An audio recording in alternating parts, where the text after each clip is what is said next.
Welcome, everybody.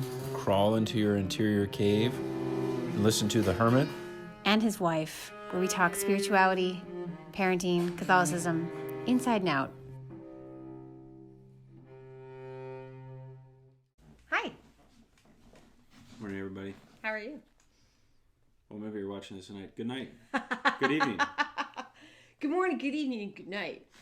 I definitely worked on my hair today for everybody. I wish those of you listening could see how splendid. No. So welcome to our third full episode of The Hermit and his wife. Does that just sound so bad? Should I say it with more conviction, more gumption? Something. I don't know. Spruce it up. Spruce it up. All right, we'll work on sprucing that up. So today, what are we going to talk about, Anthony? What are we talking about? No, pick this one out. So I'm going to leave that one to you. You're rolling with me. We're going to talk about parenting. Just a really broad stroke overview of the topic in our lives. I did query Instagram if they wanted to hear about prayer or parenting, and people are like, parenting. So we're going to talk about three different kind of parts of our parenting today. The first one is just a little bit about our general approach, like how we started out down this path. And then the second part will be just trying to parent the child you actually have, which is a real challenge sometimes. And then lastly, how we incorporate like cultivating their prayer life and their faith life as parents. So what's the backstory to having kids? Well, first you get pregnant, then you throw up a lot if you're me. Well, I think the first place to start is definitely for those of you who maybe just got married or you're engaged or you're thinking about getting married or whatever, is going from being a non-parent to a parent is cataclysmic, shocking. Your whole world changes. But I will say this, because I'll probably forget later on. If you haven't had a child yet, but you're expecting one or you're anticipating having one down the road, the whole thing about, the movies and my water broke and let's jump in the car and then the baby like magically appears. That's not quite how it works. Or even for our friends who've gone through adoption, being like, I would like to adopt a baby. Bing! Here's baby. Like that road is so unexpected. That is a process. And it's not portrayed accurately in books or movies. Yeah, any way of coming about it is much more complex than we think, right? So for us, we have 4 kids. Our oldest is going to be 10 in June, so 9. Our second just turned 8 in April. Our third's going to be 6. We're almost to the point of everybody switching over because it used to be 9, 7, 5, and 3. But now they're 9, 8, 5, almost 6, and 3 and a half. And I have really bad pregnancies. We joke that I'm just bad at being pregnant. I get hyperemesis, IV bags, fluids, nonstop vomiting, like all the way up to delivery with the kids. And different midwives and different OBs have given us different stuff to help ameliorate that. But basically, when I'm pregnant, I'm just knocked out. So, I just don't function. Yeah. So guys, any guy who's out there listening and your wife is talking about how she doesn't feel well or she's not, just like believe her.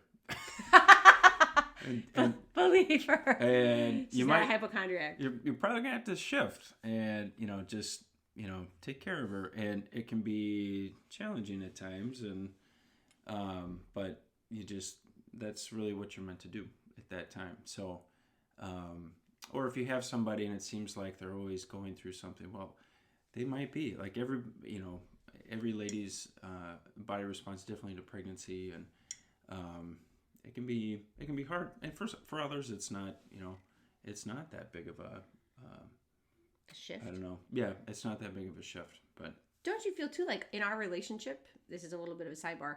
We had a big shift from me being a really autonomous, capable person to being so dependent on you, which is hard on our early marriage. I remember being pregnant with her first. We lived in a condo in downtown Minneapolis, and I would just lay in bed and wait to throw up in the morning.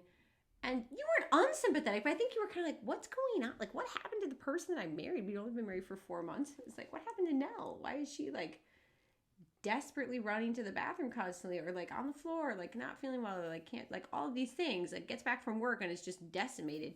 So and hormones and like screaming and crying, and hormones picked up on there. It's kind of like it's this is really kind of cocktail. going back and probably dating me a bit, but Michael Keaton, I think it's called Mr. Mom. He becomes unemployed, and then his wife is working, but I think they've got 3 kids, but he's doing the laundry, and they're like shooting Nerf guns at each other, and he's making meals, and he's doing all this stuff. I mean, you might have to sort of take on, especially if you had a different division of roles. Right, before. if you have a different division of roles, and you have to be very flexible about what you're doing, or just what needs to get done. I mean, like the principle at that point is what needs to get done. Yeah. How can I get it done? Let's get it done. And you might have to do.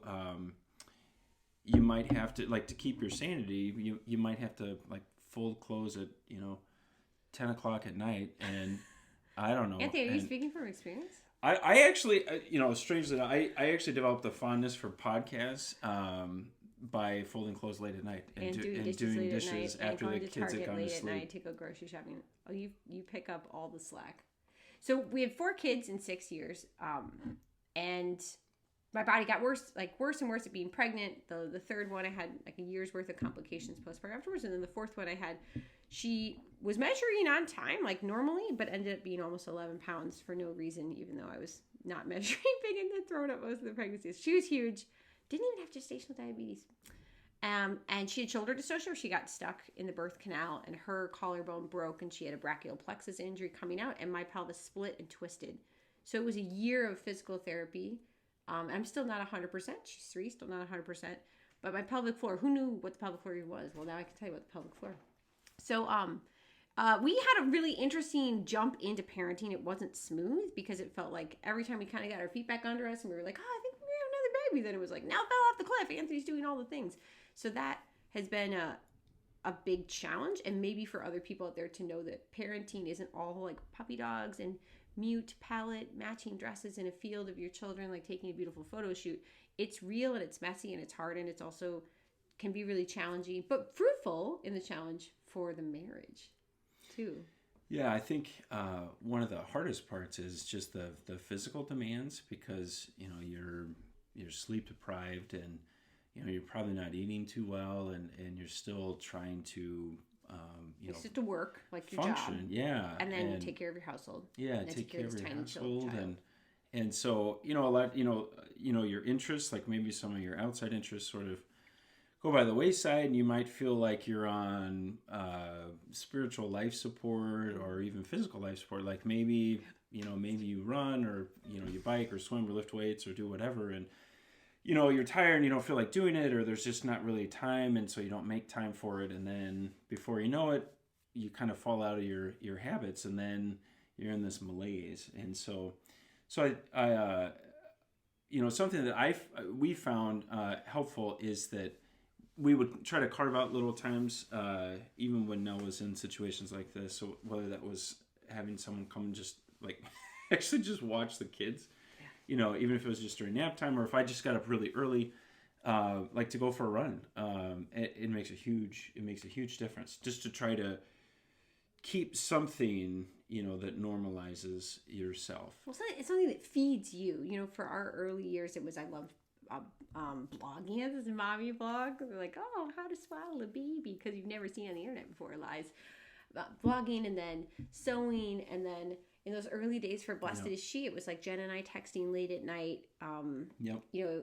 All volunteer for a long time. Just my passion, my outlet, because the season of life of parenting, like you said, it's an onslaught of consistent, unrelenting demands.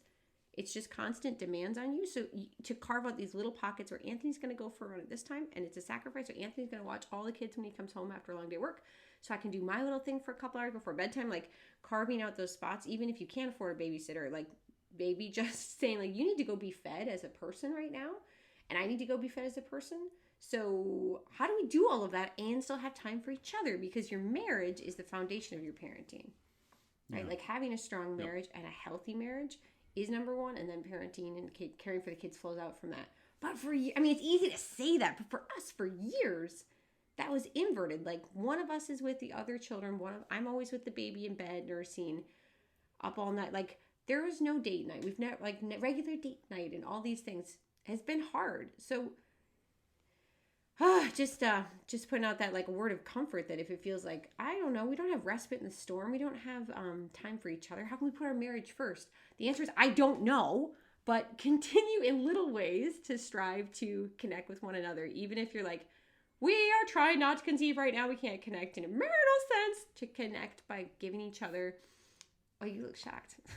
Anthony's eyes. To giving each other that pocket of time for yourself might even be the gift of maintaining your marriage, to have your own things. But it's a challenge in the sea of parenting to connect in your marriage. Yeah, I mean, for us, it has been. It is, yeah. It can be, especially early on, especially when you have young kids, and there are multiple young kids, and nobody can even buckle themselves in the car seat yet. No one can wipe themselves. No one can clean themselves. Or pick out their own clothes and do Everyone's all that. Crying. This is a rosy picture. No. Well, I'm just. We're being really honest. I guess no. Right. It's not. It's actually supposed to be. Well, at the end of the day, it's supposed to be I guess a hopeful sort of thing that, they do get older, your time goes on. It's about perseverance. I mean, definitely if you have, especially if you have a lot of little ones, or you're just like starting out and you're just sort of like, oh my goodness, what is going on? You will get your bearings, and it can be very challenging at times. But I loved your point about making time. So the concept of like a date night or something like that might have to shift. I mean, maybe you just it's just 30 minutes of time together, but it's after the kids have gone to sleep, and you can't. Well, you can't usually necessarily like go out. Someone's fallen asleep in the toddler's bed while someone else is falling asleep with the baby. So if you can rouse yourself after everyone's bedtime, it could be something passive too. Though we've done this where we're just watching a show together. It's not even like we have this wonderful, elaborate, in-depth talk. Hi, sweetie. We have a 3-year-old joining us. It could simply be we're just going to be in each other's presence without the kids for a hot second. But something that's informed our actual parenting a lot is we started out... You love that stuff. Okay, babe. We started out thinking like, I don't know, you just roll up to the hospital, like you said at the beginning. We just roll up to the hospital and have a baby. And then a friend said, oh, are you going to have a doula? And we're like, a what-a? What's a doula? Turned out a friend from childhood of mine, this girlfriend knew. She's like, oh, she's doula. They help you birth. It's like great. They like assist you in all your birth things. I was like, oh, might as well check it out. So then we fell into the whole of natural parenting, which is its own universe, like the crunchy birth, the natural parenting, no epidurals, which worked really well for us. And I think in the early years of having kids, anyone who came proximity to us who was pregnant or thinking about being pregnant, we would be like, let us tell you all the things about natural birth. We were real apostles for natural birth, evangelists for natural birth. And then as things went on and on, now especially after complex births, we're a little less enthusiastic. Not enthusiastic, but just like, it's so great to research it and to go into it. Are you helping us? You silly Willy. You can take that. That getting informed about how birth goes and how your body works is really important. Can I help you? Daddy's gonna help you. It's really important. We really loved getting to know the birth process and having midwives and having unmedicated births, which was really great. But that being said, if you're encountering a lot of resistance in your community and people are like, what do you mean you're not going to have an epidural? Or what do you mean, natural birth? It's okay to find your little community of people, probably on the internet, who are equally excited about unmedicated labor. But also remember that once you get enthused with the fire of it, just don't be that person like I was, going around telling everybody that I know, like, oh, this is the best way, this is the only way. Like, it's a little insufferable. I just ratted myself out for being insufferable about natural birth stuff. Yeah. Irene is really enthused. Yeah. For you on the end of seeing like the natural birthing and then the attachment parenting and all of that, how do you, any advice or thoughts for people on how that unfolds? Well, I think it's good to do a little bit of research and try to make decisions together as far as how do you want to approach parenting, because maybe one of you wants to approach it one way, maybe the other one wants to approach it a different way. So you have to kind of sort of work that out. You also have to figure out, your own personalities or whatever. But but part of the point of the research is to figure out. I mean, you want to build your tool chest, right? You want to know. You want to know, like, what's the purpose? Why are we doing something? Or what's the goal that we're trying to achieve? Because if you're intentional about your approach, then that's going to help you go in that direction.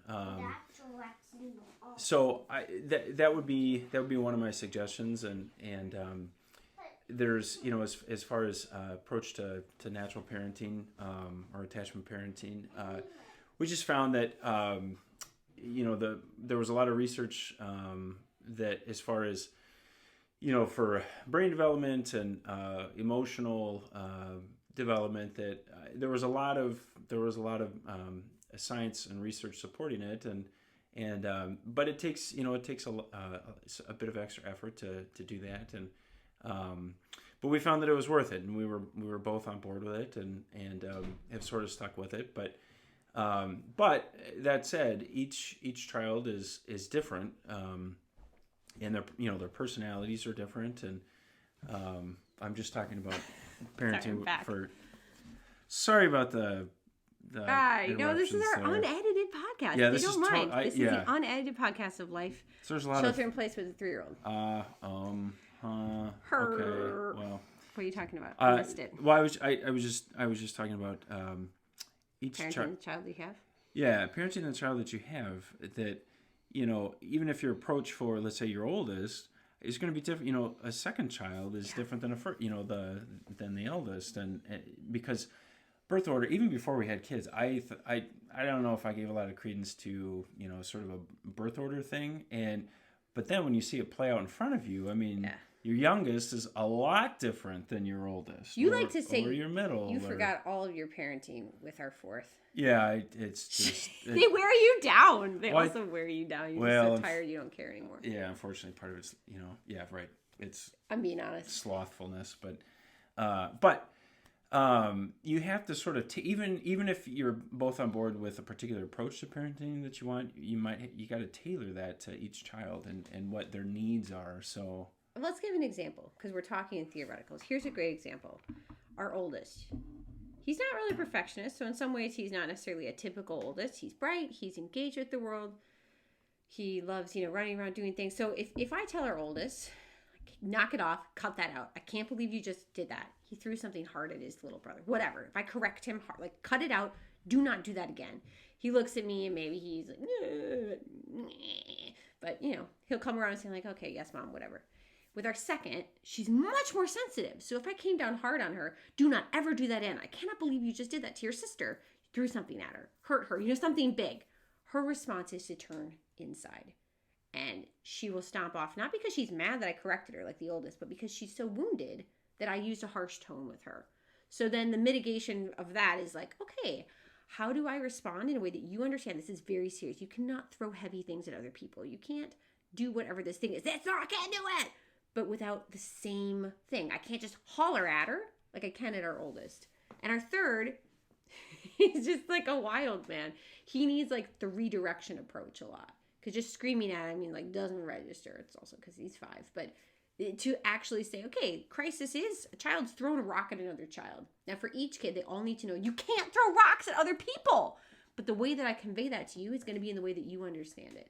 Now again, if you have like a much larger family than ours with 4, you might be like, my approach is a megaphone now. And I just shout in the megaphone and they gotta like line up like the Von Traps. It is what it is. But given that we have enough space and sometimes enough emotional bandwidth to say, how do I figure out how this kid's gonna learn from this circumstance? And that for me requires my discipline. Most of parenting is disciplining myself. It's not disciplining the kid. It's adjusting my response. So I'm not just lashing out in anger or annoyance that they interrupted me while I was doing something important in my life on my phone, or setting aside that I don't want to stay up and read another book with them, or I don't want to take care of this child who's crying at night, or I just don't want to do I want to turn off the switch of parenting. To realize the surrender for me in parenting has been the little tiny deaths each and every moment of saying, you need me and your life and your needs. Now, I mean, sometimes you're in the bathroom and you can't get to them and they have to deal with it, which happens regularly. But for the most part, like what I'm doing can wait. My job is to take care of you right now. Not to spoil you, but to respond to your need you deserve to have a mom who does it in a kind and compassionate way. Yeah. Apologies on my end for them. I apologize a lot as a mom. Yeah. I mean, right. I mean, you're not trying to squash their personalities. You don't want cookie cutter children that are all the same. Well, you're not going to get them all the same. You're not. You can try it. But I mean, you don't want, a whole family full of golden retrievers who are all great. I love golden retriever dogs, but like you're going to have different. That's just the way they are, and you're trying to help them develop who they are. And you can guide them, and like you're saying, you have to approach them in different ways. You have to understand sort of how they're wired, because everybody is wired a little bit differently. So, and that's an internal discipline for me as the mom and you as the dad, to take the time and the patience to cultivate the person, which goes into our third point of trying to cultivate a life of prayer for them, in them, and not just buzzing through nighttime prayer as fast as possible so they can go to sleep. I've been with them for 12 hours, which has devolved a lot. Can you talk a little bit about that? The evolution of prayer life for our family. Now we aim for a family rosary, at least a family chaplet.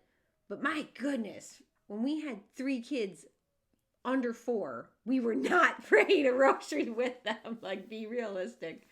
Yeah, no, that's true, and I think that especially when you have little kids, even if they're not praying with you, something that I like to do was I would just sit down with the Liturgy of the Hours or the Divine Office and just sit there and pray with it, and while they're playing around you and running around you, wherever they are. Right, while they're doing whatever, and they observe that, so they see, my dad or my mom is doing this. It's important enough for them to take some time apart, and that's fine. You don't have to have them. Not everything has to be like a family communal sort of prayer, and so but they observe that even on an unconscious level. Going to mass, partaking in the liturgical life, that's important too, and to be able to maybe baby step into something like a chaplet, a family chaplet, or a decade, or a rosary, or a novena, or a morning offering, like just starting your day together and helping them give a sense of God has given me this time. I want to give myself to Him. I want to give my time back to God, and so I think even something as simple as a morning offering. Like even a kid version of a morning offering. Right. Real basic. A kid version. Like what? Like what would you say? Well, we saw, I really liked years ago when our oldest started at St. Agnes, they had a little morning offering that just said, Jesus, I give you this day all I think, do, and say. It's very simple. It's very easy to remember. I love it. But it's a nice thing to do. So that's like a truncated version. But if you can just put in little steps but you're trying to reinforce to yourself as a parent that prayer is important, and you're trying to pass that on to your children. So it has to be important to you, and you can't just superimpose it on your kids, because if prayer really isn't important to you, well, I mean, how are you supposed to teach that to your kids? It's just they're not really going to have that. So you can't give what you don't have, and if you're not fostering. That's right. Right? If you're not fostering a life of prayer, which means different things in different seasons. I hear a lot of moms, I go and speak to women's groups or young mom groups, and I hear the moms say, like, I don't have any time for prayer now. I'm working, I have kids, it's not happening. And I say, it doesn't have to be perfect. Perfect is the enemy of the good. Having like your scripture out with a candle lit and like your hot coffee. Prayer can be as simple as, I follow Blessed is She. I get the Blessed is She daily devotion emails, and I scroll through the readings, and I read a brief reflection before I get out of bed on my phone. Yeah. Something really simple and small to kind of keep that flame, so you're not just on spiritual life support, like keep the flame alive. Because when your kids get older, you won't have as big a leap to pick it back up again. So now we can do Lexio with our older kids. They do Lexio at school every day. So now that we're sheltering and distance learning, I can do Lexio with my kids. But Yeah. it's like the thread is being picked up in the tapestry. You don't have to start all over again at the end. Right. You're Which is just helpful. you're trying to. I mean, within your own life and within your family life, you're trying to make it part of the fabric of the day. And so, even something like driving by a church. Once the churches are all publicly open again, pop in and make a visit to the Blessed Sacrament and just say hi. It can be 30 seconds, or even Make if a you sign of the cross. or even when if you drive don't past have a time, church. right? That's, Just Hi, Jesus. you drive by a church, you make sign of the cross, and you greet our Lord, and like it can be that simple. Really try to implement prayer in your own life because it is important and it does have to be a central component to your life. And so you can make that a central component to your family's life, but it has to be within your own life too. Has to be authentic. It's also, I think, to wrap this up, all this stuff with parenting is we don't really know what we're doing. And the more kids we have, the fewer parenting books I read. And the more kids we have, the more I know that I don't really know what I'm doing. But I do know that if my life is animated by prayer and by a relationship with God, He's going to kind of help me and figure it out. Like we're going to figure out along the way. We made so many errors and mistakes with our oldest that now we know weren't even developmentally appropriate expectations to have on our now youngest. And to be open to saying sorry to each other. I'm sorry I was so short with you. Don't even have to have a detailed plan. I'm sorry I was so short with you. I hadn't slept. I nursed the baby all night, and I thought that maybe you could be the one to go and fill the toilet paper, and I'm sorry that I yelled at you about it. Apologize to my kids. I apologize to the kids a lot. I'm sorry I yelled at you. You don't deserve to be treated that way. I'm really frustrated right now, but I shouldn't yell. Like modeling the behavior that we want instead of thinking, I'm supposed to be a perfect parent, because you're not going to be. I'm not. You're not. Unless you're the Blessed Mother, you're not a perfect parent. So to approach it, to be a student of our kids, like to learn from them and approach it with humility and try again. Yeah. Just try again every single day. Yeah, absolutely. It's a matter of every day's a new day, and I trying to kind of clear the air, even with your own kids. Yeah, if you're short or you lost your patience or whatever, and I mean they appreciate that, and but guess what? They're gonna wake up the next day and they're gonna give you a hug. And I know they're like a goldfish, man. Well, unless they're like teenagers, I guess. I guess we can't. Then they're gonna sleep in, and they don't. Then they're surly They'll grunt your and direction. hungry all the time. Yeah. Thanks for listening, friends. We always appreciate having you here. I noticed our episodes keep getting longer and longer. It's because we're not editing them and we're just really long-winded. Okay, I'm really long-winded. You are not long-winded at all. We'll just cut out my part. Oh, yeah. We'll be good. All right, friends, till the next time. This is the Hermit and his wife. No, how are we going to sign off? Go get him. Go get him? It's go time. It's go time? I don't know. God. Bye, guys.